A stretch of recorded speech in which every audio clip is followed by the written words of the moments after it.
Welcome to my channel. আমি পূজা। দেখুন অনেকদিন বাদে আবার নতুন একটি ভিডিও নিয়ে আবার চলে আসলাম তোমাদের সামনে। অনেকদিন ভিডিও দিইনি, কিন্তু আপনারা ভাবছেন আবার ভিডিও অনেকদিন দেওয়া হয়নি, আবার একটা ভিডিও নিয়ে আসলাম। সঙ্গে দেখুন আমি, আমার হাজব্যান্ড, আমার ছেলে ঘুরতে বেরিয়েছি বিকালবেলা থেকে আমি এই ভিডিওটা স্টার্ট করলাম। আমরা কোথায় ঘুরতে এসেছি জানো ফ্রেন্ডস? আমরা এসেছি গোবরডাঙ্গা বাউল। এই জায়গাটা এখানে এত সুন্দর। এখানে আমরা হাজব্যান্ড আমার ছেলে আমাকে মিলে খেলাম।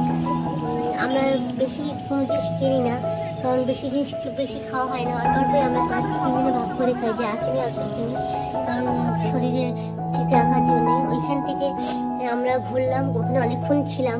পুরো ভিডিওটুকু দিলে তো অনেক বড় ভিডিও হয়ে যাবে, এই জন্য কিছু খেতে আবার এখান থেকে আমরা গোবরডাঙ্গা পার্কে চলে আসলাম। দেখো ফ্রেন্ডস, এটা হলো গোবরডাঙ্গা পার্ক, নতুন পার্ক। তোমরা নিশ্চয়ই দেখেছো ফ্রেন্ডস, গোবরডাঙ্গা পার্ক। আসলে আমার বাইক থেকে একটু দেরি হয়ে গেছে আমাদের বেরোনো, যার কারণে আমরা বাউরে অনেকটা টাইম পার হয়ে গেছিলো। ওইখান থেকে এসে পুরো সন্ধ্যা টাইপ হয়ে গেছিলো, 6টা অব্দি খোলা থাকে, 5:30 বেজে গেছিলো। তা আমার হাজবেন্ড বলছিল কি টিকিট কাটানো লাগবে না, তুমি গিয়ে তোমার ছেলেকে তোমার এখানে পার্কে দোলনা চাপে নিয়ে আসো। আমি বলছি না, আমি কেন যাবো, তুমি যাও, তুমি গিয়ে দোলনা খায়, আমি বাইরে আসছি। তো বাইক দেখবো, হ্যাঁ বাইক দেখবো। তারপরে আমার হাজবেন্ডও যে গেল না।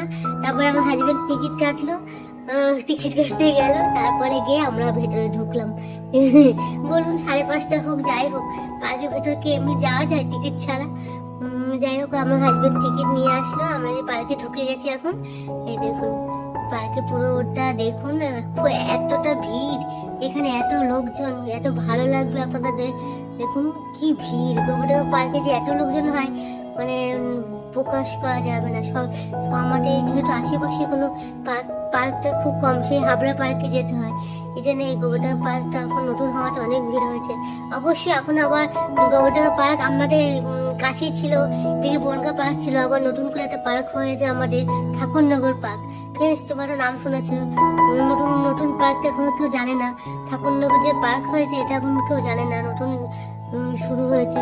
ঠাকুরনগর পার্কে তোমরা আসতে পারো ফ্রেন্ডস, খুব ভালো। এবার আমরা ওই পার্কের থেকে ফ্রেন্ডস চলে আসলাম।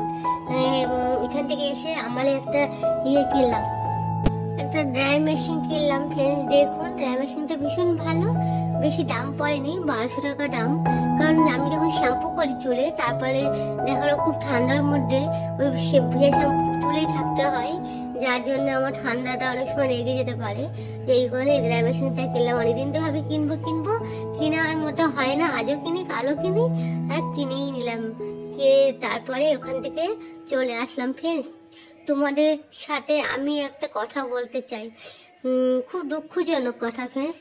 তোমরা হয়তো জানো, অনেকে জানো, আমি হয়তো খুব ছোট একটা ইউটিউবার। আমি আমার কথা তোমাদের কান অব্দি যাবে কিনা তাও আমি জানি না, কিন্তু যেটা আমি একটা মা হয়ে আমার যেটুকু কর্তব্য সেটুকু তো আমি করবো, তাই না? আমি একটা মায়ের পাশে দাঁড়াবো, এটাই তো একদম সব মায়েদেরই কাজ, তাই না? মা হয়ে তো মায়েদের মর্মটাই বুঝবে। তোমরা আয়ুষ বলে বাচ্চা ছেলেটার নাম তোমরা শুনেছো, আয়ুষ। ওর থ্যালাসেমিয়া রোগ হয়েছে।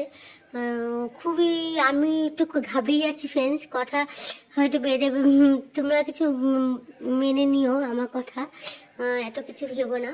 যাই হোক, বাচ্চাটার থ্যালাসেমিয়া হয়েছে। ওর মা বাবা খুব দুঃখ, মানে ওদের বাড়ির পরিস্থিতি ভীষণই খারাপ, জলপাইগুড়ি ওদের বাড়ি।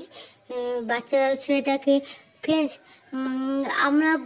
আমিও বলবো না, ও বাবা মাও বলছিলাম তোমরা অনেক সাহায্য করো, তোমরা যেটুকু পারো, 50 টাকা 100 টাকা, আমাদের এত বড় একটা পৃথিবী, কেউ যদি 100 টাকা করেও দেয় তাতেও মনে হয় আমার ওরা অনেক ওরা সাহায্য পাবে। এই অল্প সবাই ক্ষুদ্র দিতে একটা বৃহত্তম একটা জায়গায় এসে দাঁড়াবে। প্লিজ তোমরা কাছে আমার একটাই মিনতি, তোমরা আয়ুষের পরিবারে দাঁড়াও, একটু হেল্প করো। আমিও হেল্প করছি ফ্রেন্ডস, আমি বলছি না ফ্রেন্ডস তোমাদের যে তোমরা অনেকটা হেল্প করো, অনেকটা না, অল্প তোমাদের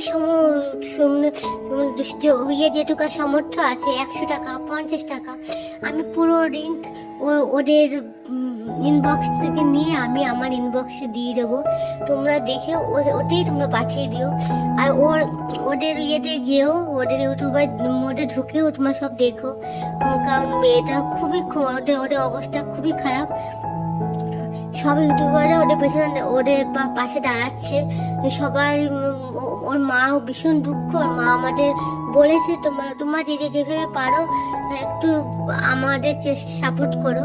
এই কারণে দেখো না, আমরা তো সবাই তো একসাথে প্রচুর, সবাই তো আমাদের বাড়ির আর্থিক অবস্থাটা খুব ভালো না, আমরা তো খুব পরিমাণে সাহায্য করতে পারি না, কিন্তু আমরা যেটুকু মনে করি সবাই মিলে একটু সাহায্য করলে ওরা পারবে।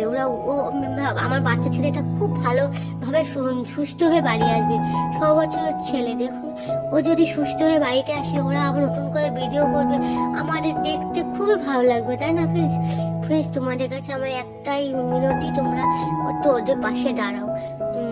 আমি তো দাঁড়াবোই, আমি যেটুকু পারি সেটুকু আমি দাঁড়াবো, আর তোমরাও যেটুকু পারো, তোমাদের যেটুকু সামর্থ্য, তোমরা একটু ওদের পাশে দাঁড়াও ফ্রেন্ডস। আমি কি বলবো, এটা আমার খুব কষ্ট লাগছে। এই জন্য আমি ওর ভিডিও আমি প্রতিদিনই দেখছি এখন, প্রত্যেক দিনই। মানে আমি জানি হয়তো বেশি টাকা পয়সা দিয়ে আমি সাহায্য করতে পারবো না, কিন্তু যেটুকুই পারবো আমি ওদের সাহায্য করার চেষ্টা করবো।